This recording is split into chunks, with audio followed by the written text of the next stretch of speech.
আমার বিয়ে হয়েছে 7 মাস। কয়েকদিন আগে আমার ওয়াইফ আমাকে জিজ্ঞেস করে, বিয়ের আগে প্রেম করছো?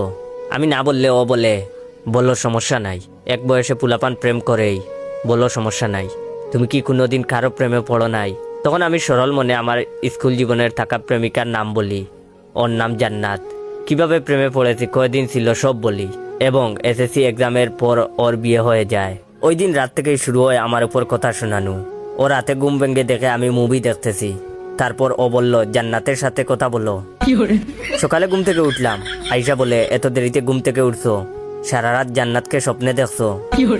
এখন আমি যাই বলি, যাই করি, আমাকে সারাদিন জান্নাত জান্নাত করে।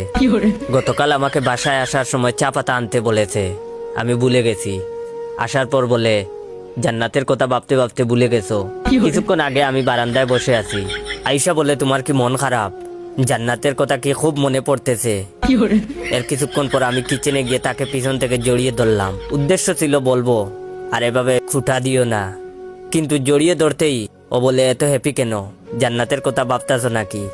ওই দিন আমি এসব না বলার জন্য তাকে খুশি করতে তার পছন্দের একটা mobile iPhone 14 pro max gift করি। গিফট পেয়ে খুশি হয়েছে ঠিকই, কিন্তু বলেছে, কিসের খুশিতে গিফট করছো? আজকে জান্নাতের বার্থডে নাকি? ইভেন জান্নাত নাম নিয়ে একটা গানও বানিয়ে ফেলেছে। আমি বাসায় আসলেই জুড়ে জুড়ে গান গায়, ও জান্নাত একটু কাছে আসো না, তোমাকে ছাড়া আমার ভালো লাগে না। এভাবে বানিয়ে বানিয়ে গান গায়। তাই বলি কি ভাই, বিয়ের পর বউরে কোনো অতীতের কথা বলবা না, নইলে আপনার অবস্থা আমার মতো হবে।